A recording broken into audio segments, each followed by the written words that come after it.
Hello beautiful people, welcome to another shot. ఇప్పుడైతే మేము అమీన్పూర్లో జరుగుతున్నటువంటి సమ్మక్క సారక్క జాతర దగ్గరికి అయితే వెళ్తున్నాము. ఇది మా ఇంటికి దగ్గరలోనే, మా చెల్లి వాళ్ళకైతే వాళ్ళ సందులోనే అనమాట, చాలా దగ్గర. సో మేము మా చెల్లి వాళ్ళు కలిసి వెళ్ళడానికి ప్లాన్ చేసుకొని వెళ్తున్నాము. 4 రోజులు జరుగుతుంది కదా, 3వ రోజు వెళ్తున్నాం అనమాట. మేము ఫ్రైడే వెళ్ళాము. సో మేము ఇట్లా వెళ్ళేసరికి ఇక్కడ అంతా కొంచెం రష్ తక్కువగానే ఉంది. 4 o'clock అట్లా వెళ్ళాము ఈవినింగ్.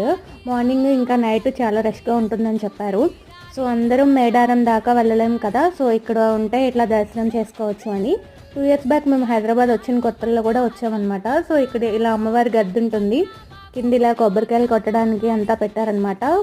కొబ్బరికాయలు అంతా కొట్టేసి పైకైతే వచ్చేసాము. ఇదిగోండి అమ్మవారిని మీరు కూడా దర్శించుకోవచ్చు. సో అమ్మవారిని దర్శించుకున్న తర్వాత అమ్మవారికి బంగారం సమర్పించాలి కదా, చాలామంది తెలిసే ఉంటుంది. బెల్లాన్ని ఇక్కడ బంగారం అని పిలుస్తారు కదా. So thank you so much for watching. Vlogs అయితే కంటిన్యూ